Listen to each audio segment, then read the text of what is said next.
Hi ಎಲ್ಲರೂ ಹೇಗಿದ್ದೀರಾ? I hope ಎಲ್ಲರೂ ಚೆನ್ನಾಗಿದ್ದೀರಾ ಅಂದ್ಕೊಳ್ತಿದ್ದೀನಿ.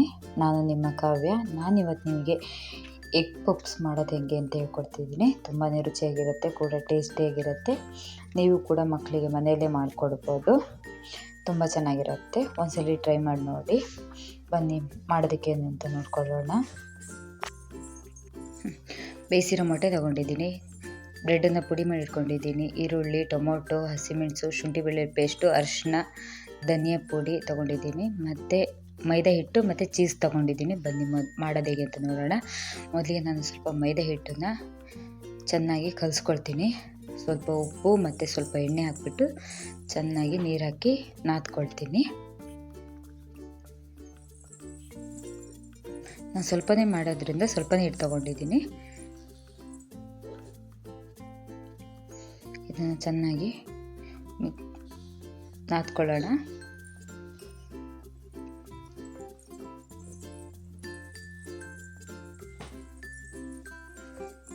ಇದನ್ನ ಮುಚ್ಚಿಟ್ಟಿರೋಣ. ಈಗ ಗ್ಯಾಸ್ ಹಚ್ಚಿಬಿಟ್ಟು ಒಂದು ಪಾನ್ಗೆ ಸ್ವಲ್ಪ ಎಣ್ಣೆ,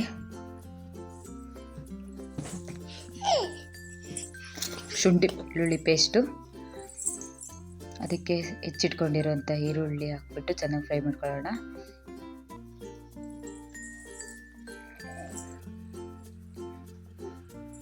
ಅದು ಫ್ರೈ ಆದಮೇಲೆ ಟೊಮೊಟೊ,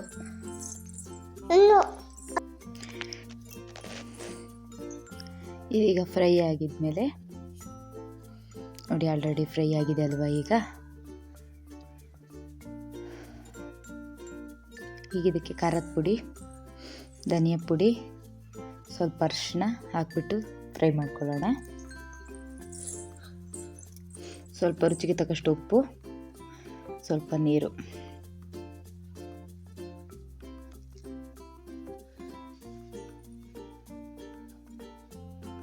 ಈಗ ಇದಕ್ಕೆ ಮೊಟ್ಟೆ ಹಾಕ್ಕೊಳ್ತಾ ಇದ್ದೀನಿ.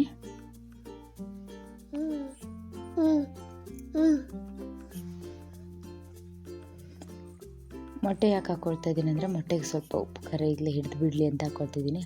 ಅದ್ರ ಮೇಲೆ ಚೆನ್ನಾಗಿ ಮಸಾಲೆನೇ ಇಟ್ಕೊಂಡ್ಬಿಡ್ತೀನಿ. ಸ್ವಲ್ಪ ಡ್ರೈ ಆಗುತ್ತೆ, ಇಷ್ಟು ನೀರು ಇರೋದಿಲ್ಲ ಆಮೇಲೆ ಅದು.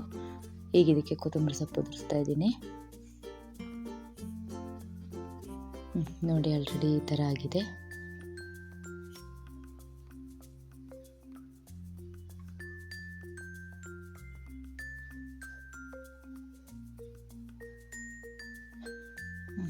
ಈಗ ಹಿಟ್ಟನ್ನು ನಾದ್ಕೊಂಡು ಸಣ್ಣ ಬಿಲ್ಲೆ ಮಾಡ್ಕೊಂಡಿದ್ದೀನಿ.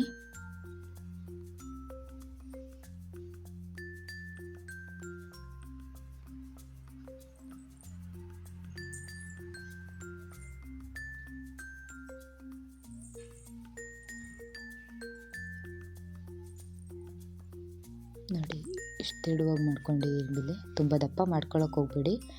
ನೋಡಿ, ಆಲ್ರೆಡಿ ಬಿಲ್ಲೆ ಆಗಿದೆ. ನಾನು ಒಂದು ಮೊಟ್ಟೆನ ಕಲಸಿಟ್ಕೊಂಡಿದ್ದೀನಿ. ಈಗ ಇದನ್ನು ಒಂದು ಇದಕ್ಕೆ ಹಾಕ್ಕೊಂಡ್ಬಿಟ್ಟು ಎಲ್ಲದಕ್ಕೂ ಹಾಕ್ಕೊಳ್ಳೋಣ.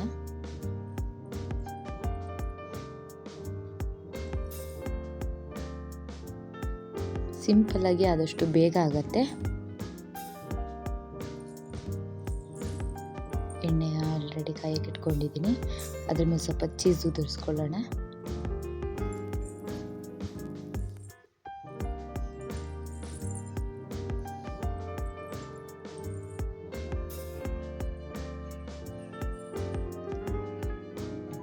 ನೋಡಿ, ಈ ಥರ ನಿಮ್ಗೆ ಯಾವ ಥರ ಬೇಕಾದರೂ ಮಡ್ಚ್ಕೊಳ್ಬೋದು. ನಾನು ಈ ಥರ ಮಡ್ಚಿದ್ದೀನಿ.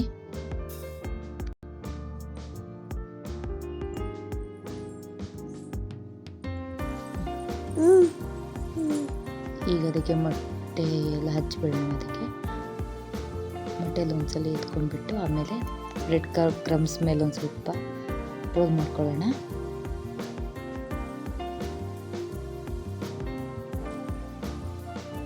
ನೋಡಿ, ಸಾಕು. ಇಷ್ಟಾದರೆ ಹೀಗಿದನ್ನು ಎಣ್ಣೆ ಕಾದಿದೆಲ್ಲ ಬಿಡೋಣ. ಇದು ಬಿಸಿ ಬಿಸಿ ಇರುವಾಗಲೂ ತಿಂದರೆ ತುಂಬಾ ರುಚಿಯಾಗಿರುತ್ತೆ.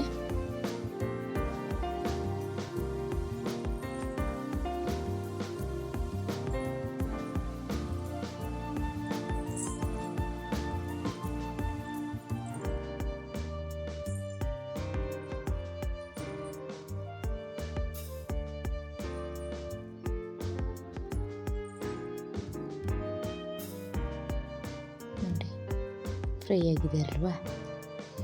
ಮಕ್ಕಳು ತುಂಬಾ ಇಷ್ಟಪಡ್ತಾರೆ ಮತ್ತು ಮನೆಯಲ್ಲೇ ಮಾಡಿಕೊಡ್ಬೋದು ನೀವು ಆರಾಮಾಗಿ. ತುಂಬ ಸಿಂಪಲ್ ಆಗಿದೆ ಅಲ್ವಾ. ಹಾಗಾಗಿ ನನ್ನ ಚಾನಲ್ ನಿಮಗೆ ಇಷ್ಟವಾಗಿದ್ದರೆ ಲೈಕ್ ಮಾಡಿ, ಶೇರ್ ಮಾಡಿ, ಕಮೆಂಟ್ ಮಾಡಿ ಮತ್ತು ಸಬ್ಸ್ಕ್ರೈಬ್ ಕೂಡ ಆಗಿ. ನಾನು ಹಾಕೋ ಪ್ರತಿಯೊಂದು ವೀಡಿಯೋನೂ ಮೊದಲು ನಿಮಗೆ ಬರುತ್ತೆ. Thank you friends.